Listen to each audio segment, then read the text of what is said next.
रितेश नाम का एक आदमी रहता था। वो अपने माता पिता के साथ रहता था। उसके पास व्यापार करने के पैसे तो थे, पर उसे पता नहीं चल रहा था कि कौन सा व्यापार शुरू करे। इसीलिए वो इस विषय में फैसला लेने के लिए अपने पिता के साथ चर्चा करता है। पिताजी, मुझे पता नहीं चल रहा है कि आपके दिए हुए पैसों से मैं कौन सा व्यापार शुरू करूं। अरे, उसमें क्या है, पकौड़ी का व्यापार शुरू करते हैं। पकौड़ी का व्यापार? हाँ बेटा, हमारे गांव में जलेबियों का, समोसे का, अचार का, पापड़ का ऐसे बहुत व्यापार है। तो तुम्हें कुछ अलग व्यापार करना होगा।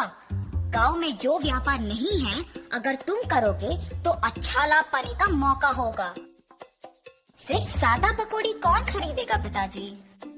इसीलिए हम सिर्फ सादा पकौड़ी नहीं बनाएंगे।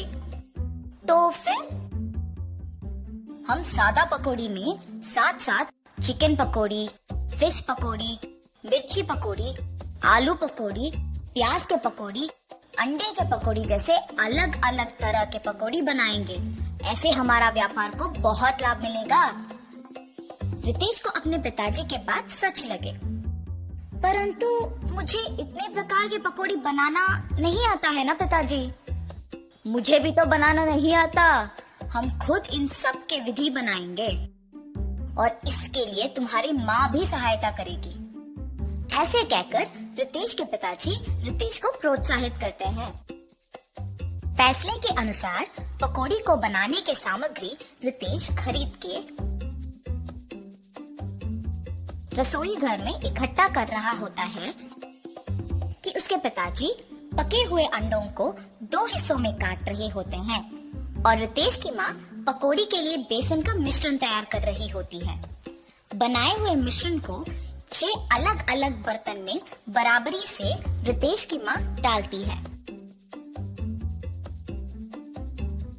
रितेश के पिताजी पहले बर्तन में कटे हुए अंडे, दूसरे बर्तन में कटे हुए प्याज, तीसरे बर्तन में कटे हुए मिर्ची, चौथे बर्तन में कटे हुए आलू, 5वें बर्तन में कटे हुए केले और छठी बर्तन में कटे हुए चिकन के पीसेस डालते हैं और फिर एक एक करके उन सारे अलग तरह के पकौड़ी को तेल में तलते हैं। रितेश जब पकौड़ी का स्वाद देखता है तो उसको बहुत स्वादिष्ट लगता है। फिर वो अपने पिताजी के बातों को सच मानकर पकौड़ी के व्यापार को दृढ़ निश्चय से शुरू करता है। ऐसे शुरू हुआ था रितेश की जीत की कहानी। 15 साल बाद वही पकौड़ी का व्यापार रितेश को सिर्फ अमीर ही नहीं बल्कि बहुत घमंड और कठोर बना देता है। दूसरी ओर रितेश के पिताजी को बहुत दिनों से ठीक से दिखाई नहीं दे रहा था और सुनाई भी नहीं दे रहा था। इसीलिए वो रितेश को चिकित्सा करवाने के लिए पूछने की प्रयत्न करते हैं, पर रितेश कभी उनको समय ही नहीं देता था। इसीलिए रितेश के पिताजी खुद अस्पताल जाने का निश्चय करते हैं, पर उनके पास पैसे ना होने के कारण रितेश की दुकान को निकल पड़ते हैं। अरे रितेश बेटा, कुछ दिनों से न कुछ ठीक से दिखाई दे रहा है, न कुछ सुनाई दे रहा है। चिकित्सा के लिए 3000 रुपयों की जरूरत है। थोड़ा मदद करो ना बेटा। क्या 3000 रुपए? उतने पैसे तो मेरे पास नहीं है। पर बेटा, कल ही तो तुमने बहू को बताया था कि हर रोज तुम्हें 30,000 मिलते हैं। आप पहले यहाँ से चलिए, कह रहा हूँ ना पैसे नहीं है। और घर चले जाते हैं। घर पहुँचने के बाद चिकित्सा के पैसे मांगने रितेश के पास गया था, पर उसने ये कहकर भेज दिया कि उसके पास पैसे नहीं है। क्या 3000 के लिए उसने ऐसा कह दिया? व्यापार तो अच्छा चल रहा है ना। शायद उसको हमारा यहाँ रहना पसंद नहीं। बहू ने भी खाना सिर्फ उन दोनों के लिए बनाया है। मैंने हम दोनों के लिए खाना बनाया है। तो फिर यही है, हमारा यहाँ रहना वो दोनों चाहते ही नहीं है। चलो इसी रात को यहाँ से निकलते हैं। ऐसे फैसला करके दोनों उसी रात गांव से निकल जाते हैं। माता पिता के लापता होने पर भी रितेश को चिंता नहीं हुई। अगर किसी ने पूछा तो कहता था कि तीर्थ यात्रा पे गए हैं। रितेश को पकौड़ी के व्यापार में लाभ ही लाभ आ रहा था। वो उसके दुकान में 10 और सहायक को काम पे लगा के उनको सारे पकौड़ी के विधि सिखा के काम करवाता था।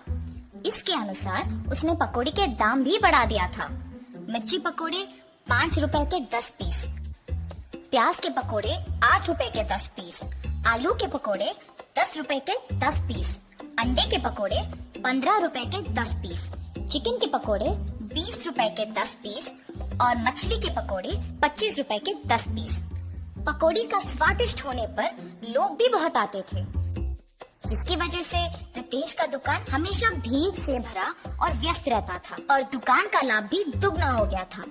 रितेश ऐसे ही उसकी संपत्ति बढ़ाने में दिन भर व्यस्त रहता था और उसकी पत्नी भी अपनी समय अपनी सहेलियों के साथ बिताने में और पैसे खर्च करने में व्यस्त रहती थी और उनके बच्चों के साथ भी ज्यादा वक्त नहीं बिताती थी। बच्चों के देखभाल के लिए एक ताई को रख के वो चली जाती थी। रितेश व्यापार और संपत्ति के मोह में पड़कर दोस्तों के साथ वक्त गुजारता था और उसकी पत्नी उसके सहेलियों के साथ वक्त गुजारती थी। इस वजह से उनके बच्चे बहुत लापरवाही से पले पड़े। रितेश अपने बच्चों को अनुशासन से नहीं बड़ा कर पाया और अपने बीवी को उसके शौक से दूर नहीं रख पाया। अब रितेश के साथ प्यार से 2 बातें करने के लिए भी कोई नहीं था। उस समय में उसको उसके माता पिता की बहुत याद आती है। मैं कितना मूर्ख हूँ, प्यार से देखभाल करने वाली माँ और जिस व्यापार को इतने जिम्मेदारी से देखभाल कर रहा हूँ, उसका मार्गदर्शन करने वाले पिताजी को मैंने अनादर किया है। न जाने वो कहाँ हैं, क्या कर रहे होंगे। मैं तुरंत उनको ढूंढ के घर वापस लेके आता हूँ। रितेश अपने माता पिता को ढूंढने अपने कार में निकल जाता है। गांव में ढूंढते ढूंढते उसको अपने माता पिता गंदे फटे हुए कपड़ों में नजर आते हैं। ये देख रितेश भाग के उनके पास जाता है और कहता है, आप ऐसे कैसे? ये सब मेरा ही गलती है पिताजी, मुझे माफ कीजिए और कृपया मेरे साथ घर चलिए माँ। रितेश को अपने गलती का एहसास होता है और वो अपने माता पिता के साथ घर वापस आता है। अपनी पत्नी को बोलता है कि आज से जो भी होगा माँ के अनुसार होगा और व्यापार का सारा संपत्ति अपने पिताजी के हाथ कर देता है। रितेश सिर्फ सहायकों का और पकौड़ी के विधि का देखभाल करता है और उसकी पत्नी बच्चों का देखभाल और पढ़ाई का ध्यान रखती है। सुख संपत्ति और परिवार का प्यार पाके सब सदा खुश रहते हैं।